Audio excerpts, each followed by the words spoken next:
Hello, everyone. Today's article is titled Global Spirits Industry Struggles with Tariffs, Trends, and Trade Tensions. It looks at how luxury liquor brands like Remy Martin and Hennessy are losing ground amid global trade tensions and shifting drinking habits. Sales have dropped sharply in key markets like China and the US, and brands are pulling back their long-term targets. At the same time, health trends and lifestyle changes are reshaping what consumers want, from low-alcohol options to quitting altogether.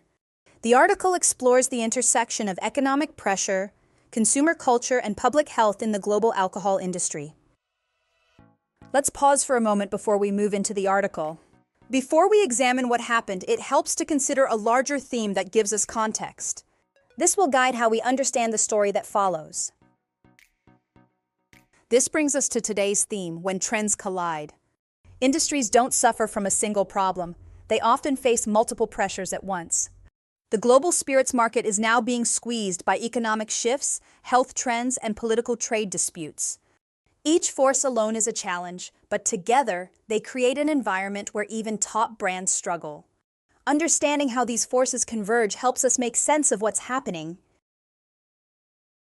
What happens when economic, cultural, and political pressures hit an industry all at once? When pressures converge, they don't just add up, they amplify.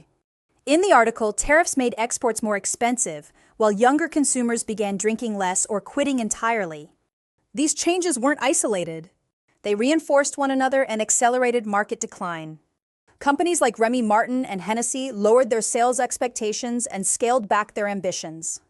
The sobering truth is that global demand for hard liquor may not return to past levels. We may be witnessing not just a business slump, but a permanent cultural shift. To survive, brands will need to reinvent their identity, not just adjust pricing or marketing. Now, to understand this article better, we need to familiarize ourselves with key vocabulary. We'll go over 3 important expressions, learn their meanings, and see them in action with example sentences. Let's start with sobering. It describes something serious or unsettling that makes you stop and think. In the article, the idea that alcohol demand may never fully recover is a sobering realization. Here is an example. The report offered a sobering view of the climate crisis. Next, we have converge. It means to come together from different directions or causes. In the article, economic, political, and health forces converge to reshape the alcohol industry. Here is an example. Multiple crises converge to create the worst market downturn in decades. Finally, let's look at compound. It means to make something worse by adding to it, especially when combining problems. In the article, tariffs compounded the industry's existing struggles. Here is an example. The company's poor planning compounded the effects of supply chain delays. Now that we've explored the main themes and vocabulary, let's reinforce our understanding with a summary dictation exercise. Listen carefully and fill in the blanks. Tariffs, boycotts, and changing lifestyles are hitting the global spirits industry hard. Brands like Remy Martin and Hennessy face falling sales, while younger, health-conscious consumers are increasingly opting for low or no alcohol alternatives.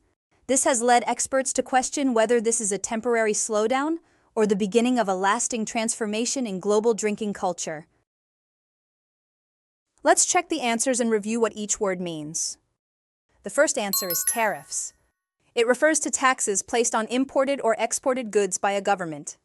The second answer is spirits. It refers to strong alcoholic drinks like whiskey, vodka, or brandy. The third answer is alternatives. It means different options or choices that can be used instead of something else. The fourth answer is transformation. It refers to a major change in form, nature, or structure. The fifth answer is culture. It means the shared beliefs, customs, and behaviors of a group of people. Great work, everyone. We explored how political pressures, health trends, and shifting values are reshaping the global alcohol industry. What used to be seen as luxury or tradition is now being questioned, rebranded, or even abandoned. Let's close with this question. What might the alcohol industry look like in 10 years if current trends continue? We'll discuss your ideas next time. Until then, stay thoughtful and curious about how culture and markets evolve.